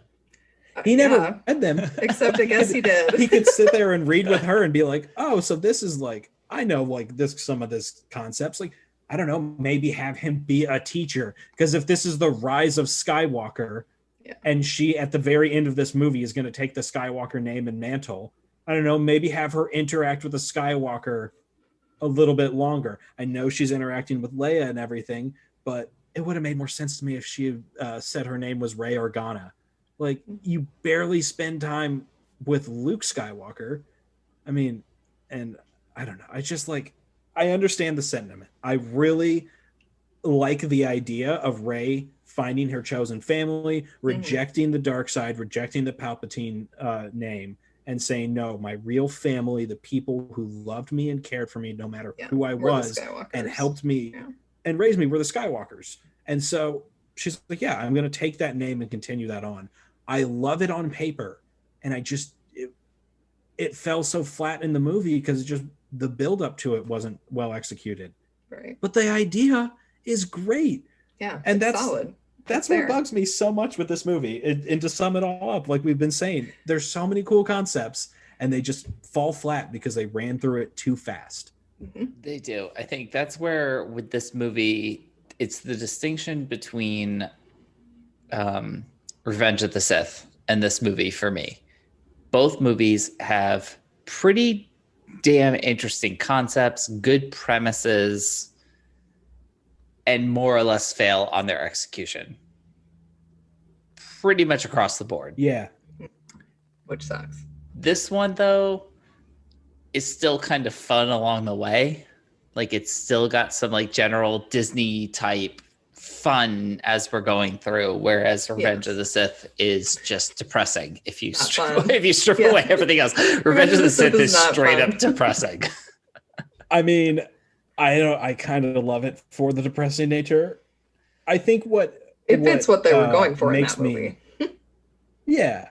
I think but that doesn't make it fun to watch. Hate on this more. Yeah. What makes me hate on this more than, say, Revenge of the Sith, which, I mean, I understand it has its flaws, and I am an apologist for it, though, is that one was just the end of the trilogy, and that was it. We already knew the story that came after it. So this one, though, was the closing of its trilogy and the closing of the saga. Yeah. They put so much weight on it by doing that. So as a trilogy, I think even though it's as a trilogy ender, even though Revenge of the Sith is kind of dark and depressing, that fits for what they were going and the story they were telling. Right. Like, it closed the trilogy in a way that I think makes sense for the story. Yeah. This one just, like, it doesn't really make sense for the trilogy, and it doesn't make sense for the saga. Like, it's a big old mess. Yeah. A lot of it is a mess. And Night. all right, so let's move into some of our general questions for each other here on the film. I'm going to start us off here. This is absolutely more of a nitpick that I am phrasing as a question, but I don't care. I'm still going to do it. So Rey's father is a Palpatine clone, which, once again, we don't actually find out in the movie. It takes supplemental materials. Yeah. It's in the book. It's in some Sarah supplemental said that material. last week. That Also dumb. Should just been his freaking grandson. It should have been his grandson. Yeah. That's what it should have been. So Sarah said last week she shouldn't have to read something outside of a movie to understand the story. And I totally agree. I absolutely you shouldn't agree. have to do that. But we do find out in the novel that Rey's father is a Palpatine clone. Also, just want to shout out this movie for somehow managing to cast Jodie Comer as Rey's mother for the 2 seconds she's on screen. Don't know how you pulled that off, JJ, but hats off to you for that. Yep. Let's waste another actress. But the fact that it's Palpatine's clone, does that not make him much closer genetically to Sheev's twin brother rather than his son, which would make Rey Sheev's niece, not his granddaughter? Yeah. I mean, I don't we're know getting why into, I don't know why I am so willing to die on this hill, his but I clone am. son. we're getting like into Boba. the Boba semantics. Exactly, Colleen. Is Boba Jango's son, or is he his genetic clone brother? I say brother. That's me. But Right. If he we're was Ravenclawing raised- this. Yeah. So while yes, like on a genetic level, they are like closer to, like they would be closer to brothers. It's about, I think, the relationship and how you're raised. So that's why I'd say, like, no, that's Good Boba's. Lord. they don't have a Boba's relationship. No, yeah. talking about Boba and Palpatine and Jango. his clone son are No, that's a book I would read. For They had Palpatine's a- clone son trying to make his way in the galaxy. Palpatine's my papa clone is son. That is a terrible, and late he's going to 80s send me sitcom. this. That would be amazing. You're like, so I'm a clone. That's harsh. Like, we get no relationship other than Palpy is willing to go send an ugly alien assassin to stab his son to death when he can't find their kid. Right. Yeah. Right. Yeah. Would have been All much right. more believable if it were my actually God. like Palpy Fox. And, you know, he Yeah. had a concubine and she got pregnant and he was like, maybe if I had an heir or something. Fun that Lake Country at Yeah. Naboo, man. Seriously. Yeah, hide Maybe- him away on Naboo. It would be Maybe he super was trying to believable. have a force sensitive heir who was like going to be powerful in the force or something. Mhm. Makes and could more be spare sense body than just parts like if he needed them. Yeah. Also, why did Yeah. they let the clone go? Like, oh, Yeah, right? you're like defective Right. or whatever. Let's just dispose of you. I don't know. Whole other stuff that we. All right, getting into a slightly more serious, like maybe a little consequential conversation here. Hmm. What happened to Luke's green lightsaber? Like, why are we still focused? Why are we still focused on Anakin's? Right. Luke had his own. Yeah. That's with his. He built it with his clothes. own two hands. Well, one hand and a mechanical hand. Yeah. Where?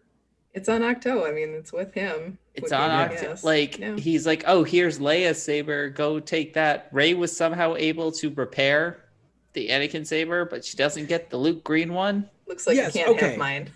Hold on. That bothers me too. Why are we repairing the saber after we saw it broken? Like, the whole thing was about letting Details in go the of the book. past. Mm, What? The details on that It's are in the more in the book. book. Absurd. Shocking. Absurd. Rey gets that awesome yellow lightsaber at the end of this movie. Mhm. Why didn't she make it for herself in between movies? It would have been so cool for her to have her own unique saber for the last movie. Mhm. Yeah. Agree.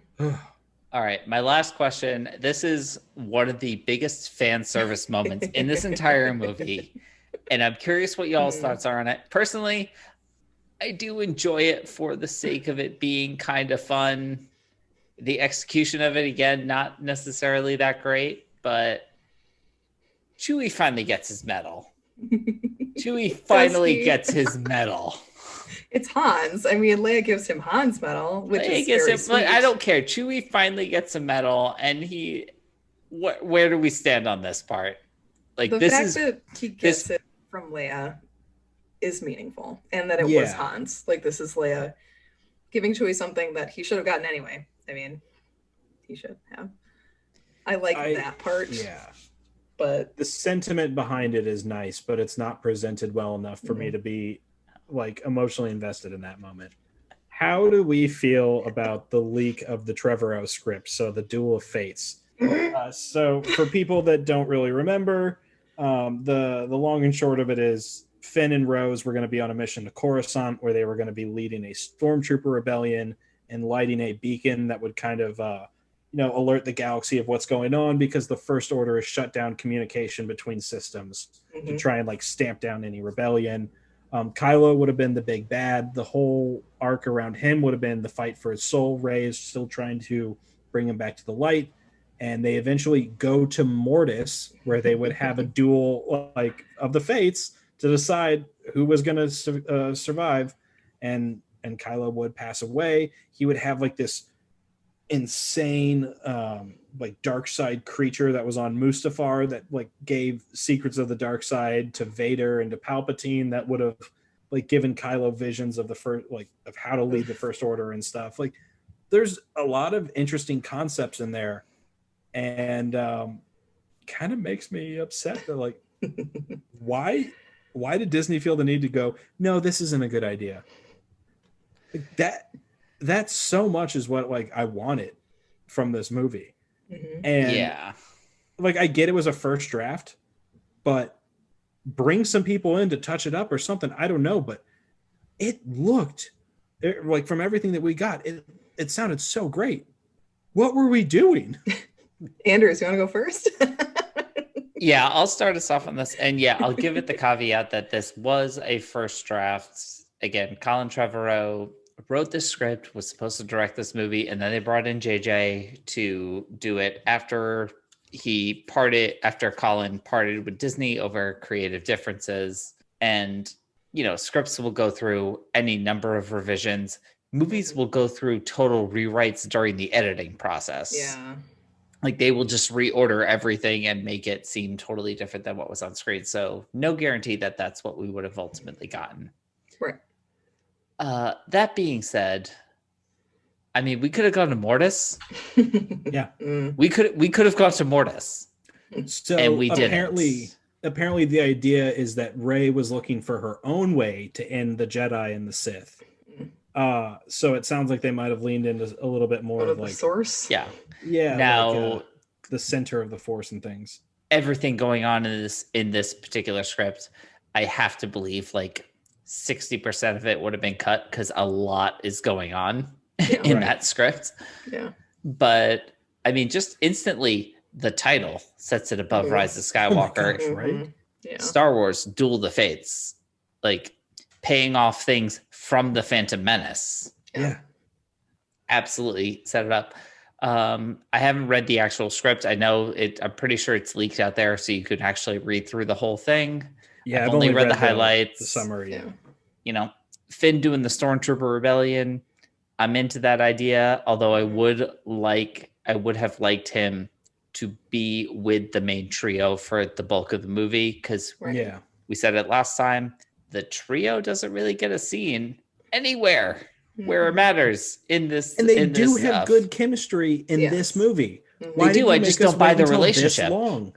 Right. Exactly. Right. Why did you make us wait this long to get this? Because they're fun. Yeah, we almost believe it because the actors have such good chemistry with each other. Right. But the characters, you're like, oh, all right, I guess. The idea of this like beacon calling the galaxy to war being in the Jedi Temple to me is a little meh, just because I know the backstory of the specific Jedi beacon that's like on a secret frequency that only they can access. Shouts out to Obi-Wan Kenobi, Caleb Dune. Little Caleb. Love him. Love him. Little Caleb being like, couldn't you just tell them to stay away? Yeah, shouldn't we? That not? Yeah. Though? So Anders, that's like one of the little things. Like, bring someone in to touch it up. Where we're like, okay, we're going to like a communications hub on Coruscant. Makes sense. It's the capital planet of the galaxy. Okay. Not anymore. First Order. That is not their capital. That's true. I mean, we destroyed that in Last gone Jedi. Now. Hassine Prime's gone.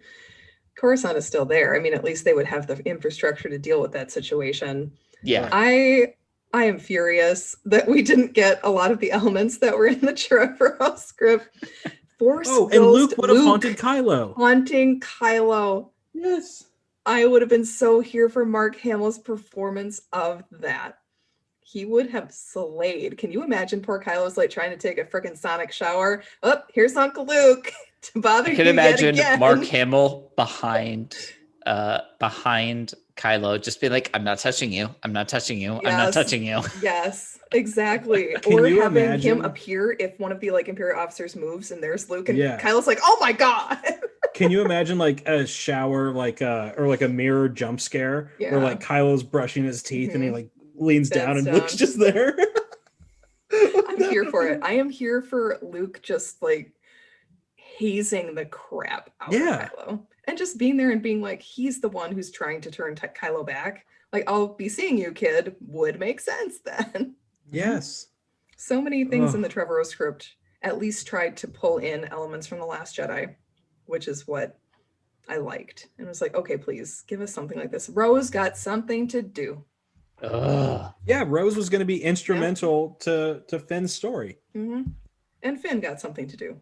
Yes. Besides stand around yelling Rey. Like, as we talked about the issues with John Boyega being sidelined with each successive movie. Yep.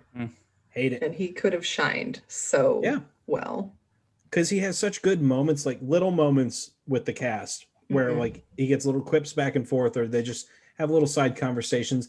And like you can see John Boyega's a good actor. Like he's got good chemistry with people. He's charismatic. Let him actually say something other than Rey. I agree. All right. So getting out of our Untouchables, Unbearables questions a little bit. This movie had a pretty unique job. So this movie was attempting to close a trilogy and close a 9-film saga. As such, there wasn't really as much it could do to expand the franchise because there was supposedly nothing coming after this in this particular story.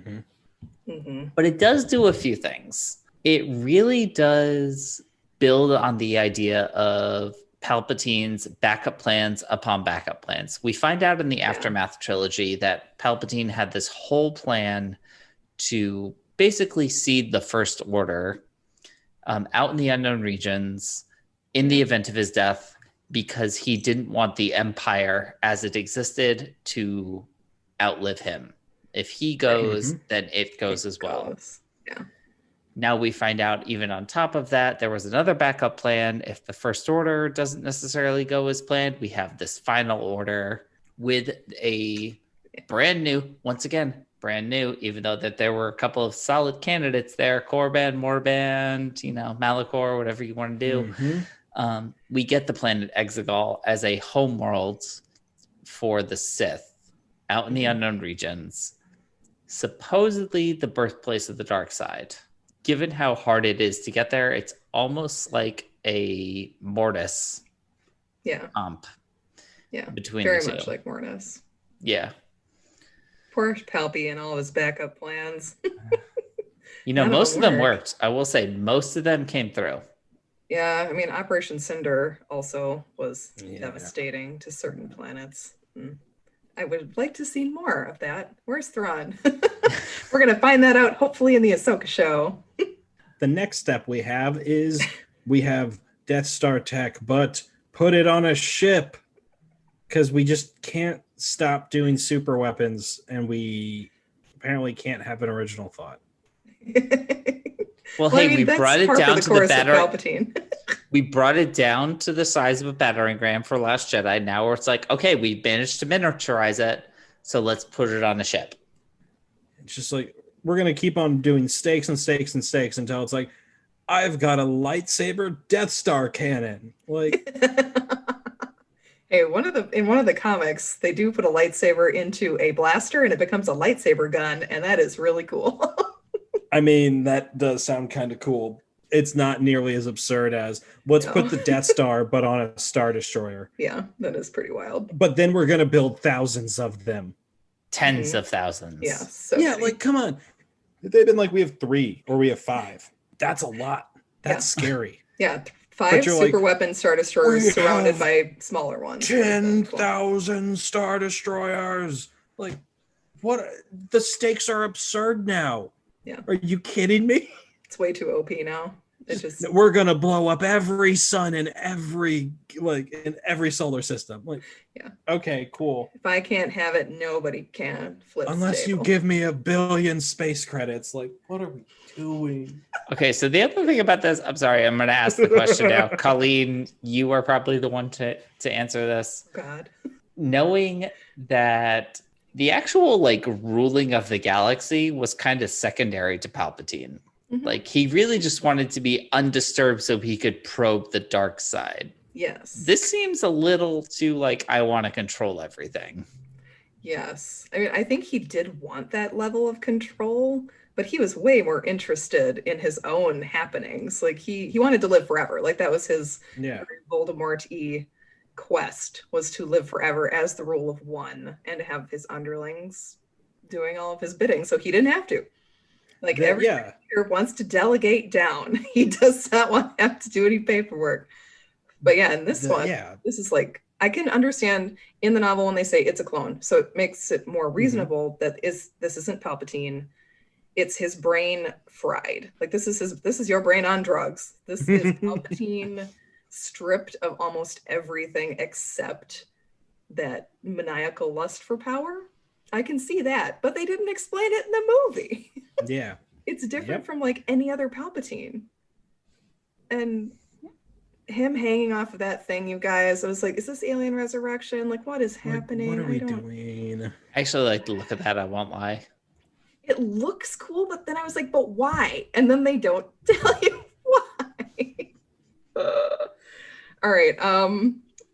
We have Leia becoming Rey's teacher, which excellent. Plus we get that little background on her training after she does the space flight last movie. It's fine.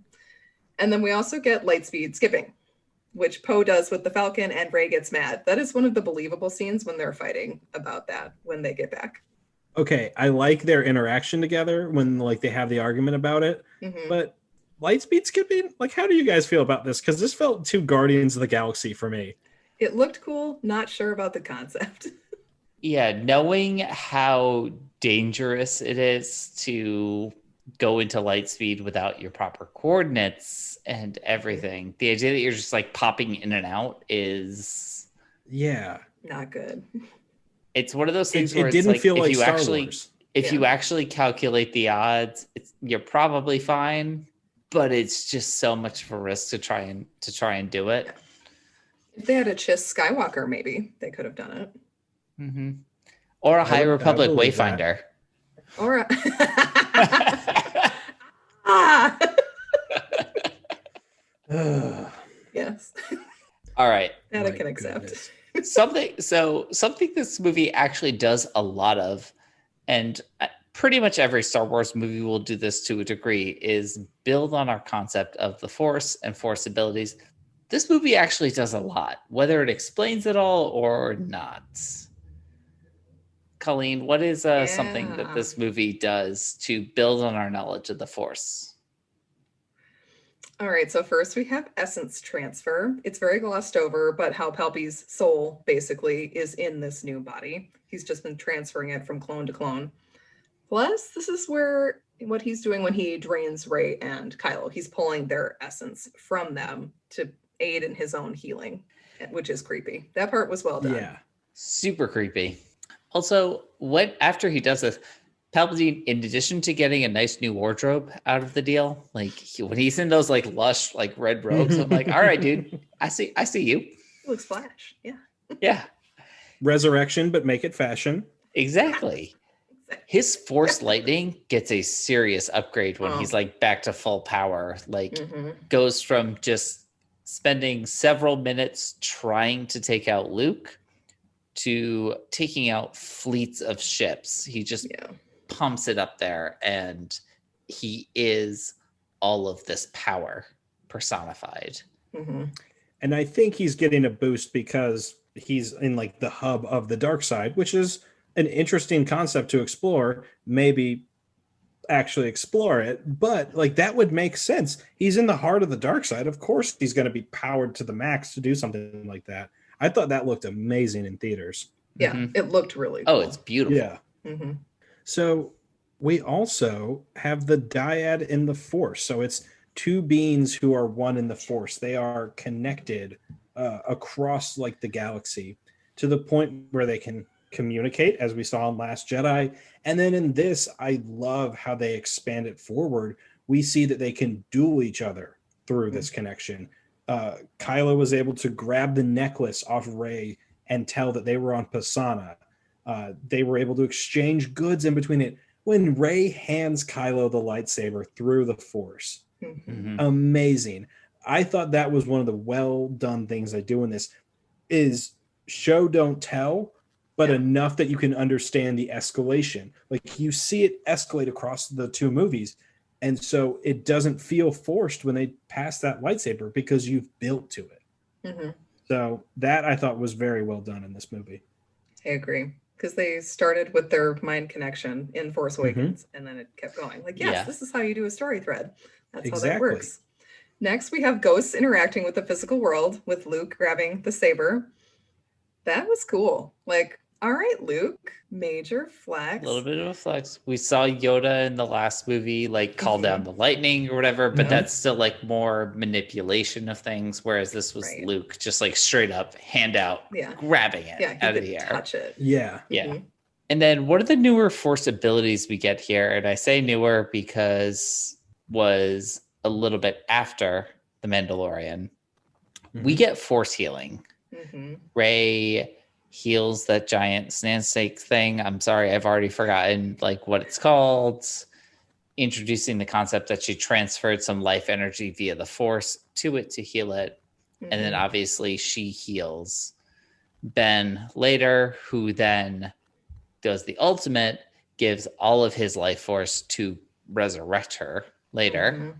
And I remember the week that this movie came out, there was this like statement out from Disney that was like, make sure you watch The Mandalorian before you go see Force Awakens. And it was because Grogu does the magic hand thing and heals Grief Karga in that episode. He does the Force healing. Love and I mean, moment.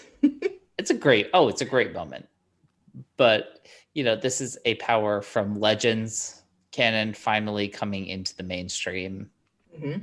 And it is a great moment. It's a good power to bring into the canon. Makes you think about a few times throughout the series that this could have come in handy. Mm-hmm. such as when many people lose hands.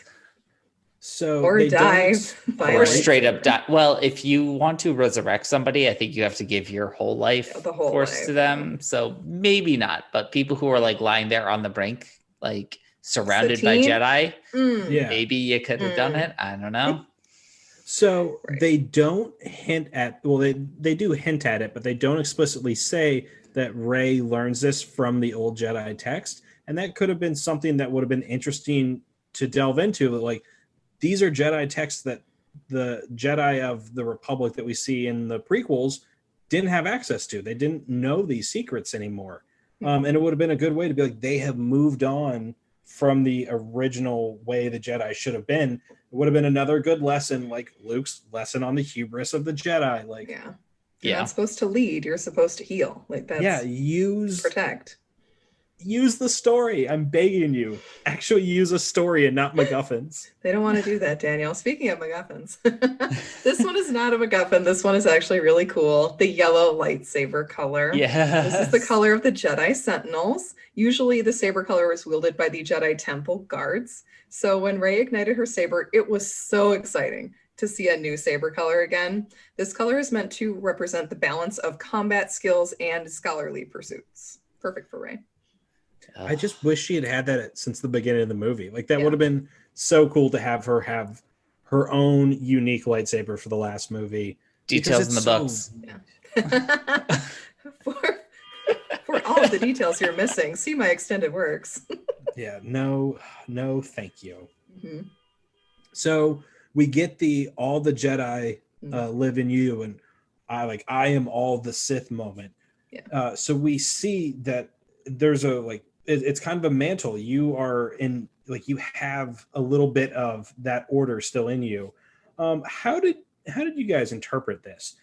Because are we talking like Avatar: The Last Airbender? All of them are living in you, like, as in your spirit, and you're the current, like, manifestation, or is this like a more of a metaphorical thing, like the philosophy and the tradition lives on through its practitioners? So at the time, I had no idea how to take it. Another unbearable for this movie for not explaining what the heck they were talking about. Mm-hmm. But thinking about it a little bit more, I think this is definitely more metaphorical. And again, this is something that they are attempting to make happen via extended works. Colleen, I'm pretty sure you've read all the High Republic material. Danielle, I don't know if you touched on that stuff yet.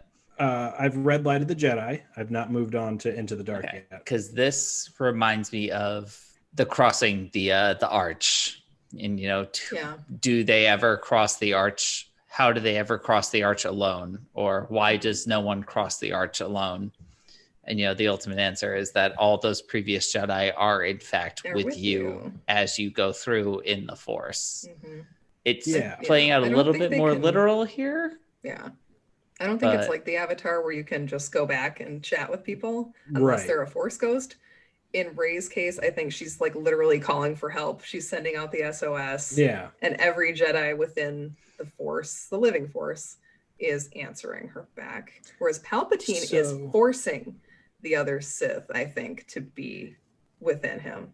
So this is how this is how I kind of interpret it. Like you guys are saying, that metaphorical, like you're a continuance of the tradition and everything. I like the idea of Rey calling out for help and them lifting her up, and like they are working together, in the way that the light side should.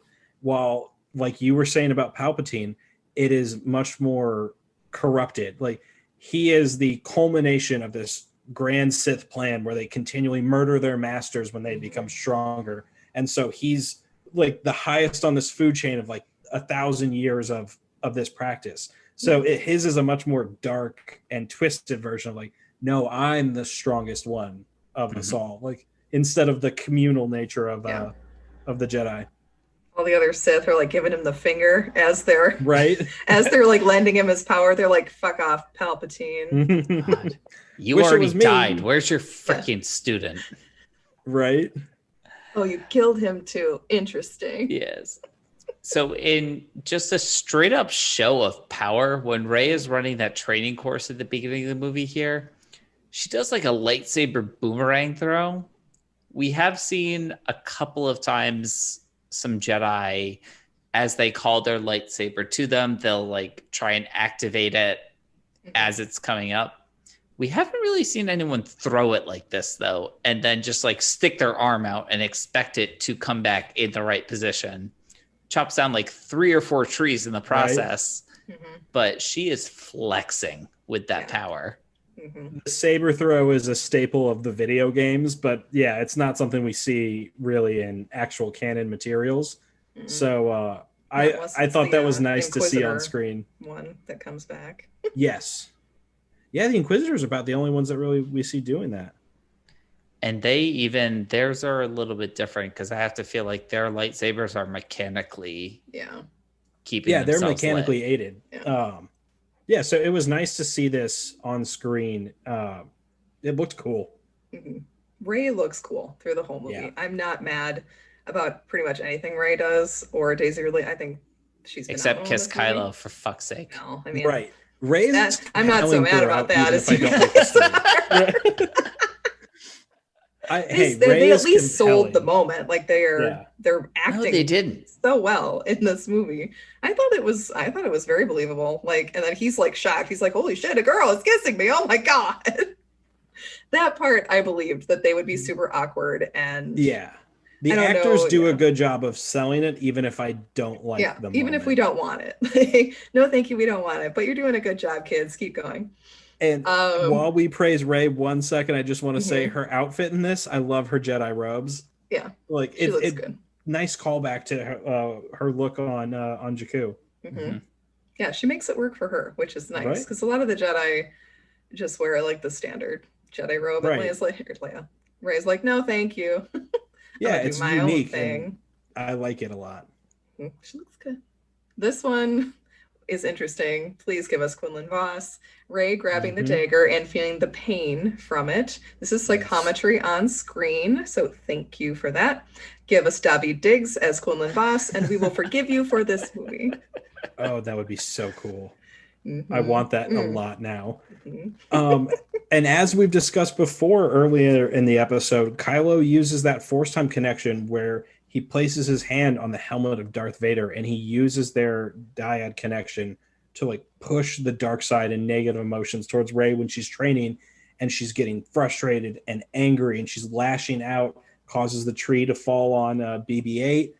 I thought that was really interesting how you can push like your emotions and those feelings across the connection where it's not just, words and visuals. It's, you can actually transmit that power, which I thought was a fascinating expansion of it.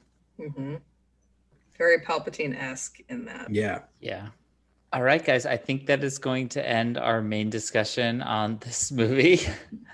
But before we head out, we are going to transition into our recommendations. So, Colleen, if you're a fan or just a general Star Wars fan, not necessarily of Rise of Skywalker, what are some things that you might enjoy? Well, this book is not on fire like the Millennium Falcon is. It's on fire like for a good reason. Resistance Reborn by Rebecca Roanhorse. Like, yes, more from her, please. She's fantastic. It's a really great read. It takes place between The Last Jedi and Rise of Skywalker. Has some excellent Leia and Rose content that this movie lacked. Not a lot of Rey, which is fine because we get to pivot to other characters. Finn and Poe prove in this book why they should be in a couple as they go on a frantic mission to try and secure more ships for the Resistance. Amazing. They go to a dinner party and have to dress up together. What? They have like a montage of getting ready for a party together. My whole heart in this book is... I am about to go write some fanfic about this. It's fantastic. I think that is basically what Roanhorse was doing. She's like, F y'all, Pin and Poe are dating hard. We're going to give it to you in this book. Oh, it's just so good. I love it. So, well, I mean, if only Disney would let that happen. We do also get Poe's character development in this book, his guilt over his role in the deaths of so many pilots in The Last Jedi. And we get great moments with him and his X-Wing crew. Like, we get to see him being the squadron commander. That's awesome. His pilots are hysterical. Like, give us more of these people. And then I have to end my recommendations with another series ender that royally pissed me off. The Last Battle by C.S. Lewis, which ended the Chronicles of Narnia. Susan isn't there at the end because she started to like boys and makeup. Yeah, she doesn't get to go. That's so absurd. Because she became a woman, I guess. Doesn't. So fuck how dare right you off, be a Mr. person? Lewis. Yeah, seriously. Oh no, she doesn't get to go on the last mission and be with them basically in heaven because she likes boys and makeup. What a lovely message. Everything's fine with C.S. Lewis. Yeah. Ugh, read The Hobbit and Lord of the Rings instead, people. Oh man. So I don't know if I can recommend those, but okay. So I started our recommendations for A New Hope all the way back with this game I love, Mass Effect, and I talked so greatly about how everyone needs to play it, how much I love it. Well, I'm here to let you know that the ending of Mass Effect 3, the trilogy closer, was not well received when it came out, and so everyone should play it. I don't think it's as bad as this movie at all, though it does have a controversial ending. Though this game got to do something better than Rise of Skywalker did. They added in a bunch of downloadable content that fleshed out the ending and actually explained things. What a novel concept. Now, if you want a good, satisfying conclusion to a popular saga, I recommend personally watching Avengers Endgame after you've watched all of the other MCU movies, because that is a very satisfying way to close the story arc. Oh, not Game of Thrones season 8? Oh yeah, nope. Not Far From Home. Hey, I mean, hey, Far From Home's a great movie, but I mean, if you're talking like the real like capping of that story. Yeah. Oh, the capping. Oh, he's on the moon. Oh, yeah. Caps on the moon. But yeah, if we do want to talk bad endings, Game of Thrones season 8, bad endings. Yep, there we go. Anders, what about yours? I have certain things from season 8 that I will be an apologist for. Not the overall thing, 2, but episode 2 is like what we get. Episode 2 is amazing. Anyway, all right. So as I always do, I recommend the novelization of The Rise of Skywalker. In particular, this one is actually labeled the extended edition. It is by Ray Carson. A lot of really good details in this movie, including a lot more about Rey's inner struggles, a lot more about her lightsaber, like why she was able to repair Anakin/Luke's saber and not necessarily finish her own.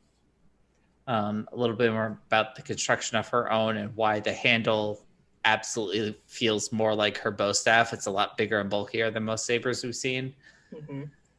And then the other one, as a complete series, even though it's technically not done yet, I gotta recommend going to Netflix and checking out the Tales of Arcadia trilogy. This is a trilogy of shows. You have Troll Hunters, Three Below, and Wizards that are produced by DreamWorks and from Guillermo del Toro. A seriously cool blend of sci-fi and fantasy, an incredibly sprawling cast of characters, beautiful animation, very interesting overall story arc, and several interconnected mini arcs. In addition to those shows, this July, there's set to be a film, a giant crossover movie across all three called Rise of the Titans, coming out on Netflix. That sounds cool. This was one of my quarantine finds, and I gotta say, guys, it's such a good classic story. Adding it to the queue of never-ending things. Right.